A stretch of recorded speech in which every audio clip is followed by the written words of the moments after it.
Captain Lisa Morgan stared at the glowing screen in her quarters aboard the human cruiser. Liberty's Edge. The message had arrived 3 hours ago, and she had read it at least 20 times. Each time, the words seemed more urgent and more confusing. The communication came from the Galactic Council itself. Not from some minor official or local administrator, but from the highest authority in known space. Lisa had never received a direct message from the Council before. Most humans hadn't. The few who did usually found themselves in serious trouble. Honored Captain Morgan, the translated text began. Your presence is required immediately on Zentara Prime for ceremonial obligations of the highest importance. The matter concerns humanity's standing within the galactic community. Time is of critical essence. You must arrive within 72 standard hours. Formal protocols will be observed. Your honored presence is essential for the completion of sacred duties. Lisa rubbed her temples. The translation software had done its best, but alien languages never converted perfectly into human speech. The meaning always came through twisted and unclear. What exactly were these ceremonial obligations? And why her specifically? She had spent the last 5 years fighting in the Void War, leading human forces against the mechanical horrors that had emerged from dark space. Her record was solid. She had never lost a ship under her command, and her tactics had saved thousands of lives. But she had also made enemies. Some of the other species in the galactic community thought humans were too aggressive, too willing to fight when diplomacy might work. Maybe this was about the incident on Kepler Station. The alien diplomats had wanted to negotiate with the Void machines to find some peaceful solution. Lisa had ignored their protests and ordered the attack that destroyed the machine fleet. The diplomats had been angry, but the station and its million inhabitants had survived. Lisa still believed she had made the right choice. A soft chime indicated someone was at her door. Come in, she called. Lieutenant Jake Sullivan entered, holding a datapad. Jake had served under Lisa for 3 years. He was young, maybe 25. With the kind of fresh face that made other officers think he was inexperienced. They were wrong. Jake had been through the worst battles of the war and never once hesitated when Lisa gave an order. Captain, I've been looking into that message from the Council, Jake said. He seemed nervous, which was unusual for him. I think there might be some confusion about what they want. Lisa gestured for him to sit. What do you mean? Jake activated his datapad and showed her a series of documents. I ran the original message through different translation programs. The word they used that we translated as ceremonial obligations could also mean ritual duties or even sacred festivities, and this phrase about formal protocols being observed that might actually refer to traditional dress codes or cultural customs. Get to the point, Jake. I think they might be inviting you to some kind of celebration, not a military briefing or court-martial. The timing matches up with the Zentran royal calendar. Princess Verithal is supposed to be crowned next week. Lisa frowned. That doesn't make sense. Why would they invite a human military officer to an alien coronation? We're not exactly known for our diplomatic skills. Jake looked even more uncomfortable. That's the thing, Captain. I think the invitation might not be just for you as a military officer. According to the records I found, humanity is being granted some kind of special status in the galactic community. The ceremony might be to officially recognize that status. Lisa felt a cold knot form in her stomach. Official recognition ceremonies meant politics. Politics meant sitting in rooms full of aliens wearing fancy clothes and speaking in riddles. It meant pretending to care about ancient traditions and cultural sensitivities. It meant everything Lisa hated about dealing with non-humans. How sure are you about this? She asked. Maybe 60%. The translation is still unclear, but the evidence points that way. Captain, if I'm right, this is a huge honor for humanity. We can't mess this up. Lisa stood and walked to the viewport. Outside, stars streaked past as the Liberty's Edge traveled. Through hyperspace towards Zentara Prime, they would arrive in 18 hours. Not much time to prepare for whatever was waiting. What's the worst that could happen if we treat this like a military situation and it turns out to be a party? She asked. Jake was quiet for a moment. Diplomatic incident. Possible damage to human-alien relations. The Council might decide we're not ready for whatever status they're planning to give us. And if we treat it like a party and it turns out to be military, we'd be unprepared for combat. But Captain, I really don't think this is about fighting. The Void War is over. The galaxy is at peace. Lisa turned back to face her second-in-command. Jake was smart, and his instincts were usually good. But he was also young and optimistic. He believed the best about people, even aliens. Lisa had learned to expect the worst and be pleasantly surprised when it didn't happen. Jake, in my experience, when powerful people summon you urgently and won't explain why, it's because they want something from you that you won't want to give. The Galactic Council doesn't send friendly invitations, they send orders. But Captain, no. Lisa's voice carried the tone that meant the discussion was over. We prepare for a military situation. If it turns out to be a celebration, fine. We'll look overdressed. If it's something more serious, we'll be ready, Jake nodded reluctantly. What are your orders? Lisa was already moving toward her equipment locker.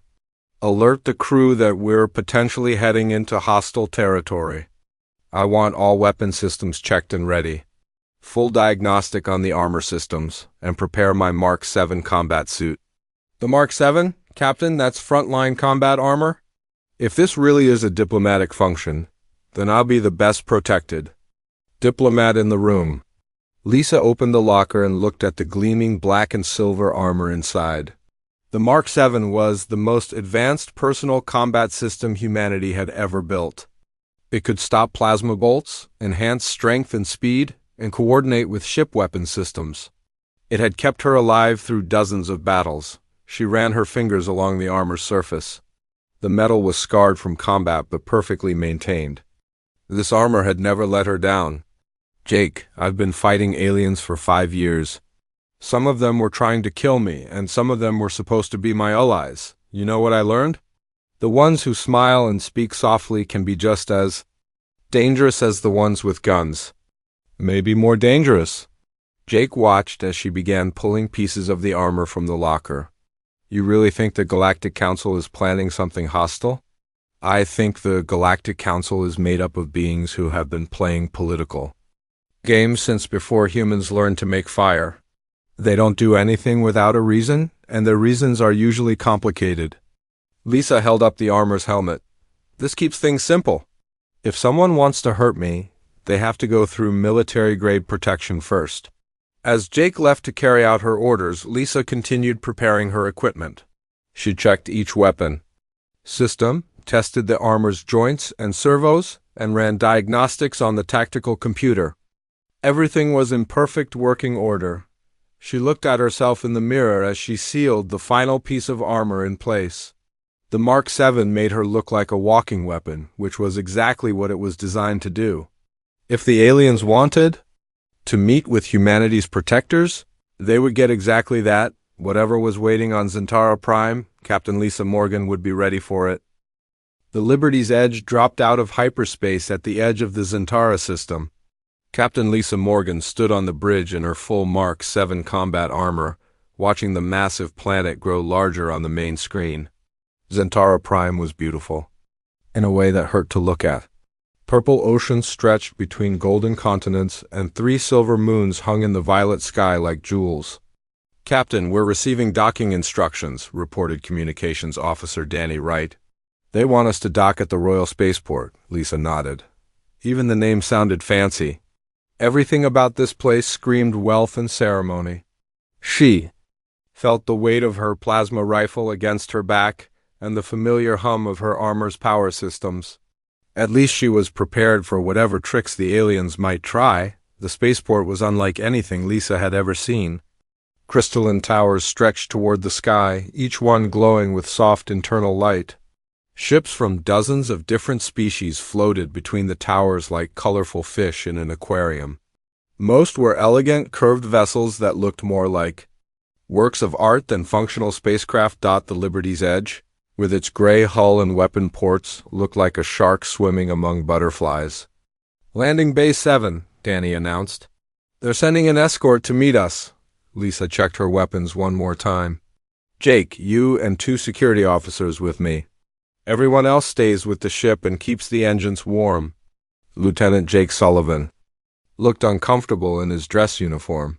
He had tried one more time to convince Lisa that this was a diplomatic function, but she had refused to change her mind.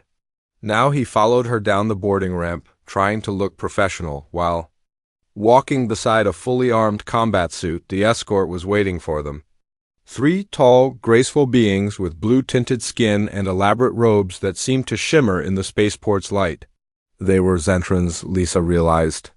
She had seen pictures but never met one in person. The lead Zentran stepped forward and bowed deeply. When he spoke, his words came through the translation device as formal and flowery. Honored Captain Morgan, we welcome you to Zentara Prime. I am Counselor Vexhai, appointed to guide you to the ceremony. The princess awaits your presence with great anticipation. Lisa's armor systems automatically scanned the 3 aliens. No weapons detected, but she kept her guard up anyway. Counselor Vexhai, lead the way. If the Zentran was surprised by her appearance, he hid it well. He simply bowed again and gestured toward a transport vehicle that looked like it was made of flowing water and light. The ride through the capital city was a lesson in alien excess. Every building was a work of art. Gardens floated in the air between towers held up by some kind of gravity manipulation. Fountains shot streams of liquid light into patterns that hurt Lisa's eyes to follow. The ceremony has been planned for many cycles, Vexhai explained as they traveled. Representatives from over 40 species have come to witness this historic moment. Your people should be very proud. Lisa's tactical computer was recording everything, analyzing the city's layout and defenses, old habits from the war. What exactly is this ceremony supposed to accomplish? The formal recognition of humanity as a protector species, of course. Surely you were briefed on the significance of this honor. A cold feeling settled in Lisa's stomach. Remind me. Vexhai looked puzzled but continued. Only 7 species in galactic history have been granted protector status. It means that humanity is recognized as a guardian of peace and defender of those who cannot defend themselves. It is the highest honor the Galactic Council can bestow. Jake caught Lisa's eye and mouthed, I told you so. Lisa ignored him. The transport pulled up to a massive palace that looked like it had been carved from a single enormous crystal. Beings in flowing robes and elaborate costumes were entering through towering doors. Some had wings, some had tentacles, and some had forms that Lisa couldn't immediately identify. All of them were dressed in what was obviously their finest ceremonial clothing. Lisa looked down at her combat armor. The black and silver plates were polished and clean, but they were clearly designed for war, not parties. Her plasma rifle was clearly visible across her back. Her helmet's tactical display was showing weapon signatures from her security escort. Oh no, Jake whispered. They followed Vexhai through corridors that seemed to be made of solidified music. The walls hummed with harmonious tones, and the floor felt soft under their feet despite looking like polished stone. Everywhere they went, other beings stopped to stare at the human in battle armor walking among the diplomats and nobles. Some of the aliens whispered to each other. Others took pictures with devices Lisa didn't recognize. A few of the more warrior-like species nodded approvingly, but most seemed either shocked or amused. The Great Hall of Honors, Vexhai announced as they approached a set of doors that were at least 30 feet tall. Princess Verithal waits within, along with the assembled representatives of the galactic community. The doors opened with a sound like singing crystal, and Lisa got her first look at what she had walked into. The hall was enormous. Thousands of beings filled rows of seats that seemed to float in the air without any visible support. At the far end, on a raised platform, sat a figure that could only be Princess Verithal. She was tall even by Zentran standards, with silver hair that moved like liquid and robes that seemed to be cut from captured starlight. Between Lisa and the princess stretched a long walkway covered in what looked like flower petals but smelled like ozone and cinnamon.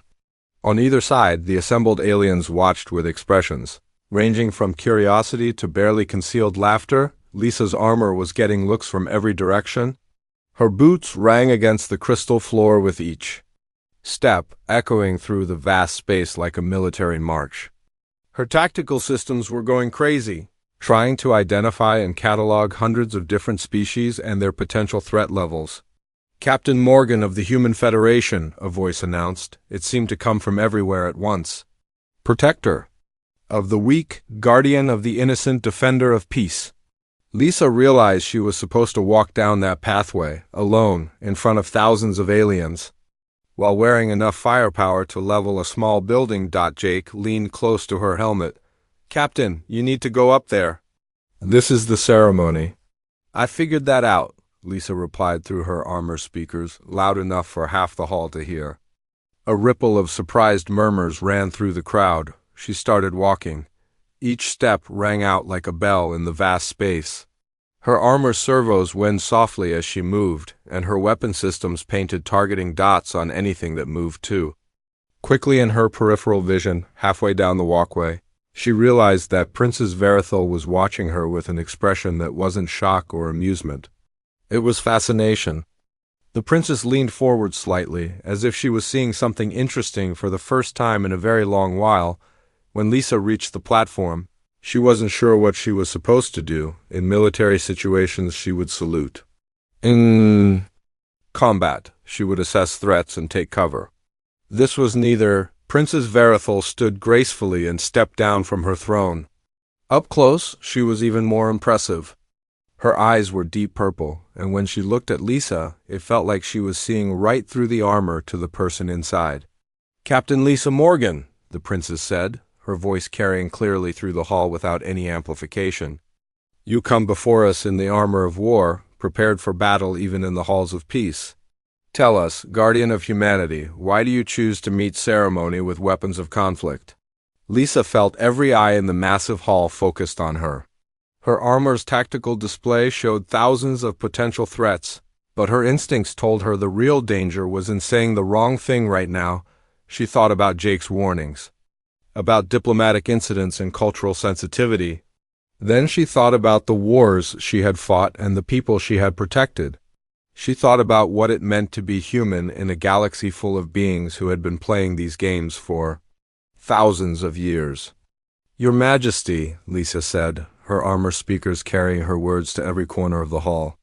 "I came here because you called and I didn't know what you wanted. Where I come from, when someone calls you urgently and won't explain why, you prepare for trouble. I'd rather be ready for a fight that doesn't happen than caught unprepared for one that does." A moment of absolute silence filled the hall. Then Princess Verithal did something that surprised everyone. She smiled. "Honest.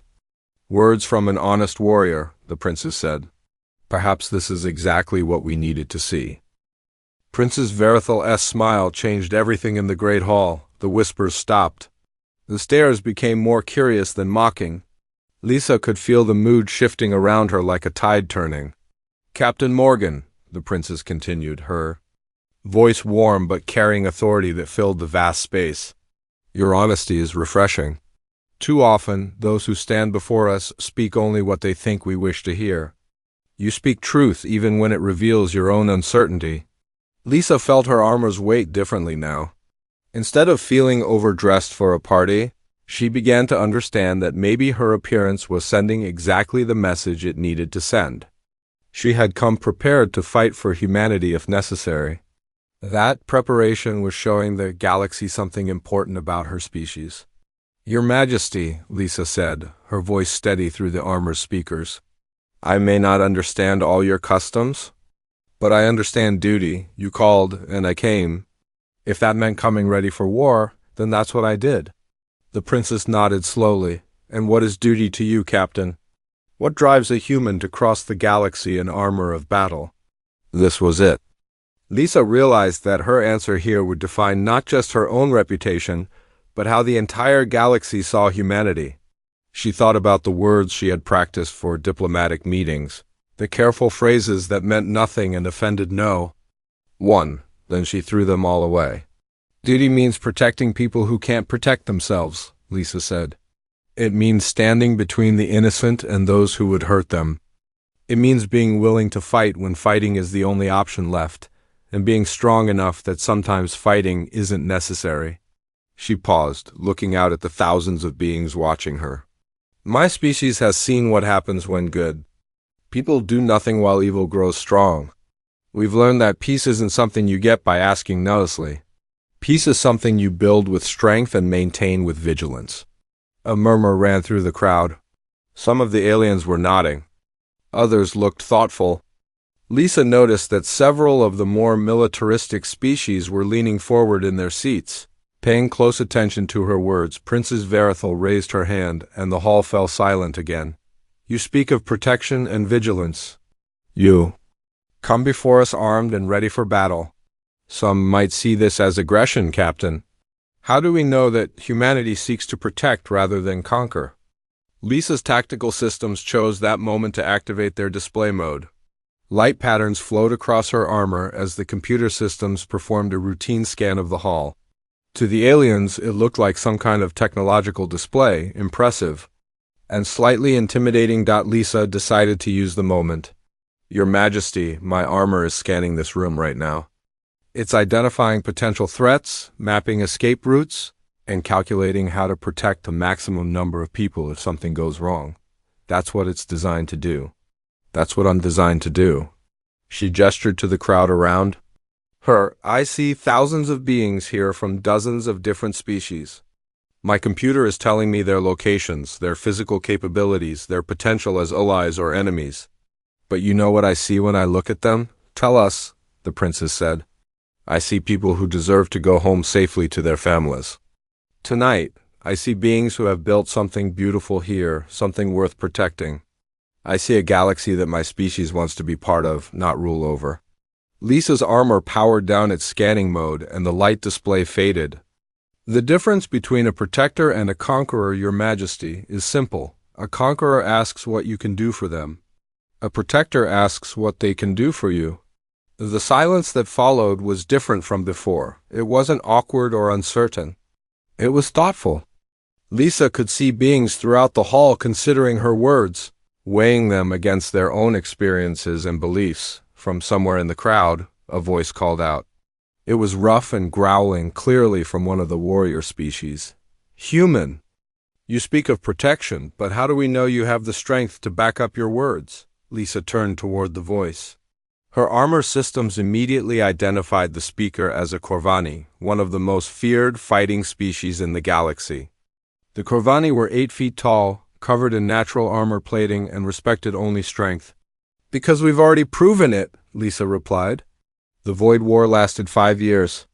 Mechanical horrors from dark space tried to consume everything living in this galaxy. While some species debated and others hid, humans fought. We bled, we died. We held the line until everyone else was ready to stand with us. The Corvani warrior stood up, his massive form towering over the beings around him. Words are easy, human. Show us your strength. Lisa felt a familiar calm settle over her. This was territory, she understood. Combat readiness assessments were part of military life. She looked to Princess Verithal, who nodded once. Lisa's armor came fully online. The power systems hummed to life, and her heads-up display painted the hall in tactical information. Her strength enhancement kicked in, making her feel light and quick despite the armor's weight. She reached behind her back and drew her plasma rifle in one smooth motion. The weapon powered up with a sound like controlled lightning. Several aliens in the crowd gasped or moved backward, but Lisa kept the weapon pointed safely at the ceiling. This rifle can punch through 6 inches of reinforced steel, Lisa announced. My armor can stop direct hits from most energy weapons and increase my physical strength by a factor of 4. My tactical computer can coordinate the weapon systems of an entire fleet. She lowered the rifle and held it across her chest in a parade rest position. But the most important weapon I carry isn't made of metal or energy. It's the willingness to use all of this power to protect others instead of myself. The Corvani warrior made a sound that might have been approval. You would stand against superior numbers to protect the weak? I have stood against superior numbers to protect the weak, Lisa replied. At the Battle of Kepler Station, my ship faced down a void machine fleet 3 times our size. We didn't fight because we thought we could win. We fought because 2 million civilians were counting on us to buy them time to evacuate. And the outcome? Princess Verithal asked. We won, Lisa said simply. But more importantly, every civilian made it to safety. That's what victory looks like to a human. She holstered her rifle and stepped closer to the princess. Your Majesty, you asked why I came here in armor. I came prepared for war because that's what humans do. We prepare for the worst while hoping for the best. We assume danger until safety is proven. We trust, but we verify. Lisa's armor systems chimed softly, indicating all weapons were now secured. But I also came here ready to kneel, if that's what the ceremony required. Ready to pledge humanity's service to this council and to the cause of galactic peace. Ready to swear that human strength will always serve human values. Princess Verithal stepped closer, close enough that Lisa could see her reflection in the princess's purple eyes. And what are those values, Captain? That every being deserves the chance to live free from fear. That strength should protect the weak, not dominate them. That peace is worth fighting for, worth dying for, and worth living for. Lisa paused, then added, that sometimes the best way to prevent a fight is to make it clear that you're ready for one. The princess nodded slowly. Captain Morgan, you have given us much to consider. Your words show wisdom, and your readiness shows strength. But there is one more thing we must know. Name it, Your Majesty. If we grant humanity the status of protector species, you will be called upon to defend not just your own people, but any species in need. You will be asked to risk human lives for beings you have never met, on worlds you have never seen. You accept this responsibility? Lisa didn't hesitate. Your Majesty, that's not a new responsibility. That's what we've been doing all along. The only difference is now it would be official. Princess Verithal smiled again, and this time her smile was matched by approving sounds from throughout the hall. Even the Corvani warrior was making what passed for pleased noises among his people. Then let us make it official, the princess said. Captain Lisa Morgan, by your words and by your readiness, you have shown us the true nature of your species. Humanity shall be granted the status of protector species, with all the honors and responsibilities that title carries. The hall erupted in sounds of approval from dozens of different species. Lisa stood in her battle armor, surrounded by beings in ceremonial robes, and realized that sometimes being yourself was the best diplomacy of all. The ceremony was reaching its peak when Princess Verithal raised her hands for silence. The thousands of beings in the great hall settled into respectful quiet, waiting for the formal words that would grant humanity its new status in the galactic community. Before we conclude this historic ceremony, the princess began, her voice carrying to every corner of the vast space, there is something Captain Morgan and her people must understand. The title of protector species is not granted lightly or without purpose. Lisa felt a familiar tingle in her spine, the same feeling she got just before a battle when something was about to go wrong. Her armor sensors hadn't detected any immediate threats, but her instincts were screaming that this wasn't over. The galaxy faces challenges that no single species can handle alone, Princess Verithal continued. The Void War proved that cooperation between species is essential for survival. But it also proved something else. It showed us that some species are natural protectors, while others are natural builders, healers, or thinkers. The princess gestured to Lisa, who stood motionless in her battle armor among the sea of ceremonial robes. Humanity has shown itself to be a warrior species, but warriors guided by conscience and honor. This ceremony was designed to test whether humans could balance strength with wisdom, preparation with restraint. Lisa's tactical computer was analyzing the princess's words, looking for hidden meanings or threats. What it found instead was something more complex. This wasn't just a ceremony. It was an evaluation and possibly a job interview. Your Majesty, Lisa said, what exactly are you asking humanity to do? Princess Verithal smiled, but it wasn't the warm expression from earlier. This smile was sharp, calculating. Captain Morgan, how do you think we knew to invite you specifically to this ceremony? How did we know that you would be the perfect representative for your species? Lisa's blood went cold. You've been watching us. We've been watching everyone. Captain, the galaxy is vast and threats can emerge from anywhere. The void machines were just the beginning. There are worse things in the dark between stars, and they're always looking for weakness. A new voice cut through the hall. It was urgent, panicked, and came from a communications officer near the back of the room. Your Majesty, emergency transmission from the Minari system. The officer was a thin, nervous-looking being from a species Lisa didn't recognize. He rushed forward, holding a glowing device that projected a holographic message into the air above the crowd. The image showed a Minari, one of the peaceful species that lived in the outer systems. The Minari looked like large, gentle mammals with soft fur and enormous eyes. This one was clearly terrified. Burns covered his fur, and behind him, Lisa could see the glow of fires. Please, the Minari gasped through the translator. Anyone who can hear this, we need help. The Scarix raiders have returned. They're attacking our colonies.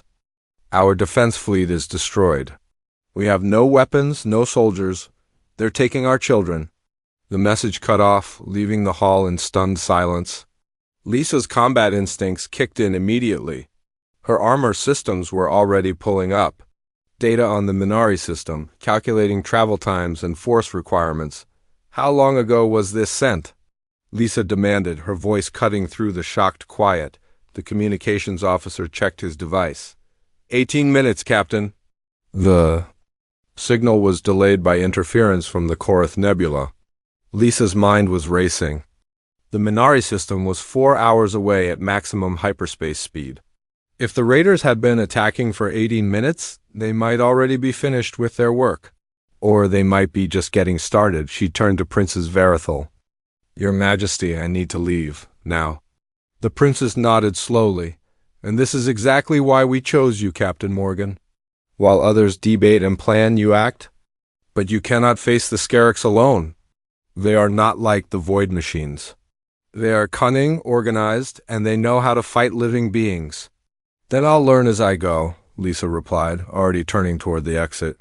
I've faced worse odds. Wait. The princess's voice stopped Lisa in her tracks. Captain, I said, this ceremony was a test. You've passed that test. Now accept the responsibilities that come with your new status. Princess Verithal raised her voice to address the entire hall. By the ancient laws of the protector species, I hereby grant Captain Lisa Morgan temporary command authority over any forces willing to serve under her in the defense of the innocent. A ripple of surprise ran through the crowd. Several of the warrior species representatives stood up, their expressions showing interest rather than shock. The massive Corvani warrior who had challenged Lisa earlier stepped forward. I am War Leader Karn of the Corvani Defense Fleet. My ships are in orbit above this world. If the human will have us, we will follow her into battle. An elegant being with crystalline features and robes that seemed to be made of woven light also rose. I am Crystal Singer Melthra of the Avalon Consortium. Our vessels are swift and our weapons precise. We offer our service to this cause. More voices joined in. Species that Lisa had never heard of were volunteering ships and crews to follow a human. They had met 20 minutes ago into a battle that wasn't their fight. Princess Verithal watched the volunteers with satisfaction. Captain Morgan, you now command a fleet of 12 species. Use them wisely. Lisa's tactical computer was trying to process the information about 12 different types of ships with different weapons, different capabilities, and different tactical doctrines. It was a logistics nightmare. It was also the most powerful force she had ever commanded. Your Majesty, why are you doing this? The Minari aren't even members of the galactic community. They're just a peaceful species that wants to be left alone. Exactly, Princess Verithal replied. They represent everything the galactic community claims to protect. If we cannot defend them, what good are our laws and treaties? Lisa looked around the hall at the beings who had volunteered to follow her. Warriors from species that had been fighting each other for thousands of years were now willing to serve under human command. It was either the greatest honor in galactic history or the greatest trap. What's the catch? Lisa asked. The catch, Captain, is that if you fail, it won't just be the Minari who suffer. It will be proof that the galactic community is weak, that our alliances mean nothing, and that any raider or conqueror can attack peaceful worlds without consequence. Lisa felt the weight of more than just her armor. The entire future of galactic civilization might depend on the next few hours. No pressure at all. Time to go, she said. The volunteers followed her out of the great hall, their footsteps echoing in the crystal corridors. Princess Verithal's voice followed them. Captain Morgan? Remember, you are no longer just representing humanity. You are representing the idea that strength can serve justice instead of selfish ambition. Don't let us down. Lisa's armor systems were already connecting to the command networks of the volunteer ships. Data flowed across her tactical display as different weapon systems and shield configurations integrated into a unified battle plan. Lieutenant Jake Sullivan appeared beside her as they headed for the spaceport. Captain, this is insane. We don't know anything about fighting alongside these species. We don't know their tactics, their capabilities, or their limitations. Then we'll figure it out on the way, Lisa replied. Jake, sometimes you have to trust that good people will do good things when it matters. As they reached the Liberty's Edge, Lisa looked back at the Crystal Palace where the ceremony was still taking place. She had come here expecting a trap or a trial. Instead, she had found something much more dangerous and much more important. She had found a cause worth fighting for and allies willing to fight beside her. Now she just had to prove that humanity deserved the trust these beings were placing in her species. The stars were waiting, and somewhere among them people needed help. It was time to see what a human could do with a fleet of aliens and a cause worth dying for.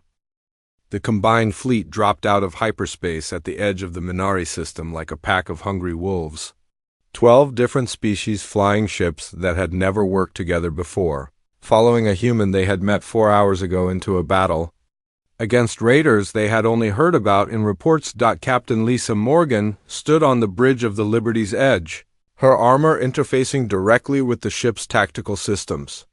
Her heads-up display showed the positions of all 37 allied vessels, from the massive Corvani battlecruisers to the swift Avalon scout ships that flickered in and out of sensor range like ghosts.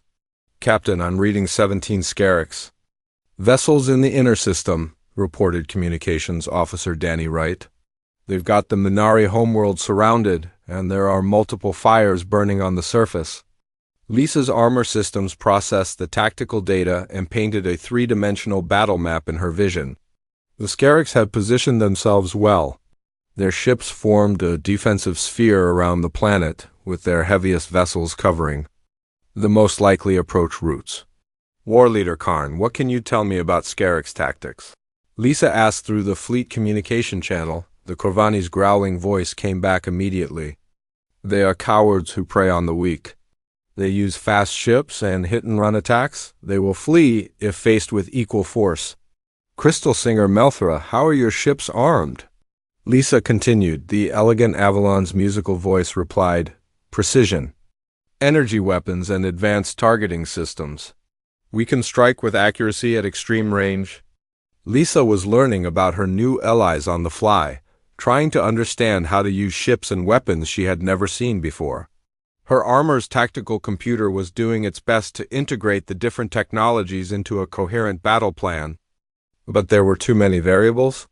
All ships, this is Captain Morgan, Lisa announced to the fleet. I need to know what each of your species does best in combat. No technical details, just simple descriptions. The responses came quickly. The Corvani were heavy assault specialists who liked to close distance and pound enemies with massive weapons. The Avalon preferred long-range precision strikes. The Theta Collective used swarm tactics with fast, lightly armed ships. The Drakmori had ships that could phase in and out of normal space. Lisa's mind started putting together a plan. It wasn't elegant or sophisticated, but it was simple enough that species who had never fought together might be able to pull it off. Here's what we're going to do, she announced.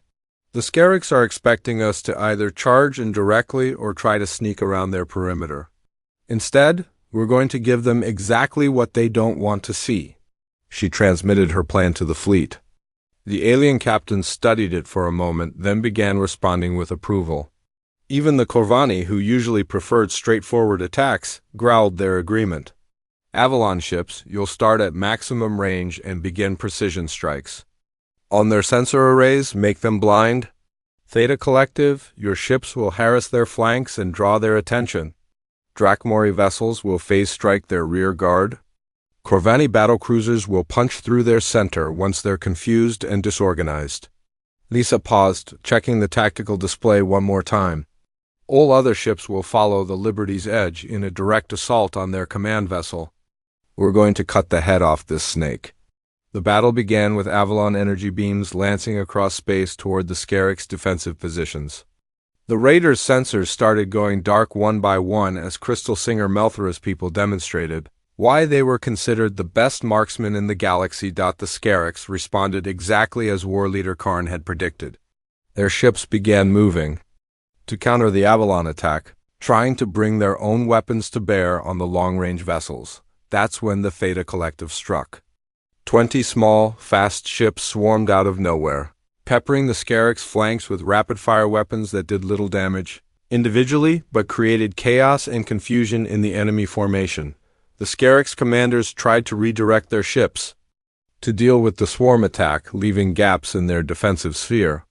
Gaps that the phase-capable Drachmori ships exploited with surgical precision, appearing inside the Scarix formation and striking at engines and weapon systems before vanishing again. Now, Corvani, Lisa commanded. Punch through their center. 4 massive battlecruisers accelerated toward the confused Scarix formation, their heavy armor shrugging off return fire as they smashed through the defensive line like hammers through glass. Lisa watched the tactical display with satisfaction. Her improvised fleet was working together like they had trained for years instead of hours. Different species with different technologies and different fighting styles, all focused on the same goal.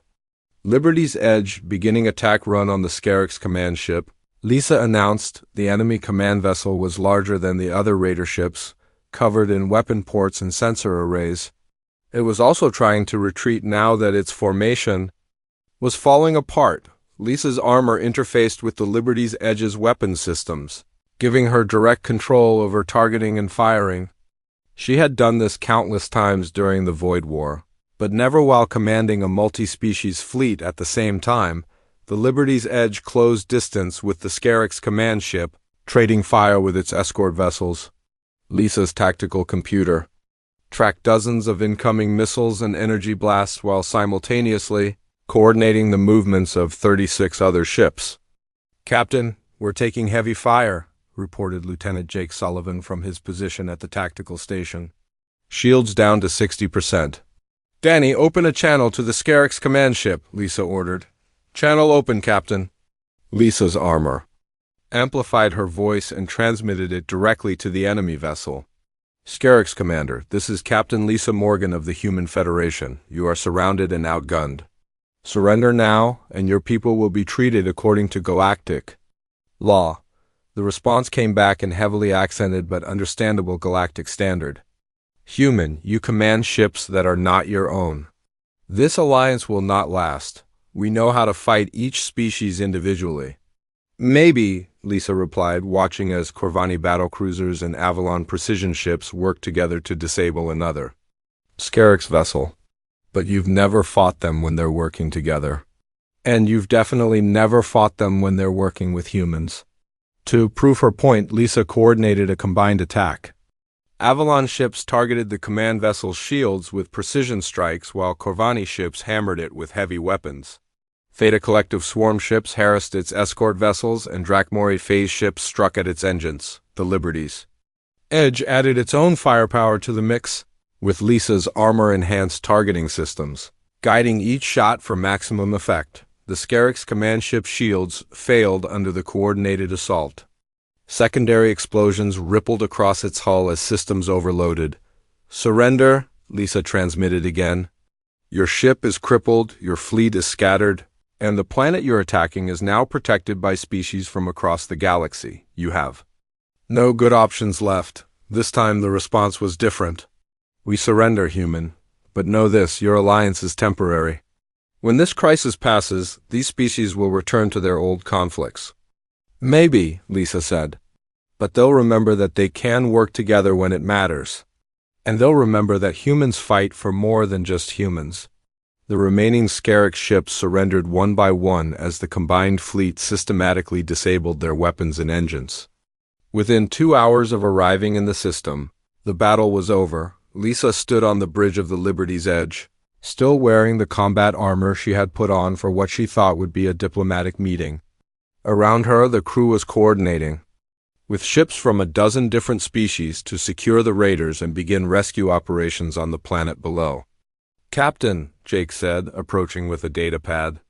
"Preliminary reports from the planet. The Minari suffered casualties, but the majority of their population is safe. The raiders didn't have time to do as much damage as they usually do." Lisa nodded, watching the tactical display as alien ships that had been enemies for generations worked together to help a species they barely knew. "Jake, I think Princess Verithal was right. This wasn't just about saving the Minari." "What do you mean, Captain?" "This was about proving that the galaxy can work together when it has to. That different species can trust each other enough to follow a common cause." Lisa looked down at her armor, scarred from battle but still functioning perfectly. "And maybe it was about proving that sometimes the best diplomatic uniform is the one that shows you're ready to fight for what you believe in." 3 hours later, Lisa stood in the Liberty's Edge's shuttle bay, preparing to return to Zentara Prime. Representatives from all 12 species had asked to accompany her back to the capital, wanting to continue the alliance that had formed. In battle, as the shuttle lifted off from the Minari homeworld, Lisa could see the lights of cities that were still burning, but also lights of ships from across the galaxy working to help put out those fires. Princess Verithal had been right about something else. Lisa wasn't just representing humanity anymore. She was representing the idea that strength could serve justice instead of selfish ambition. She had come to a ceremony in battle, almost because she didn't understand alien customs. She was leaving.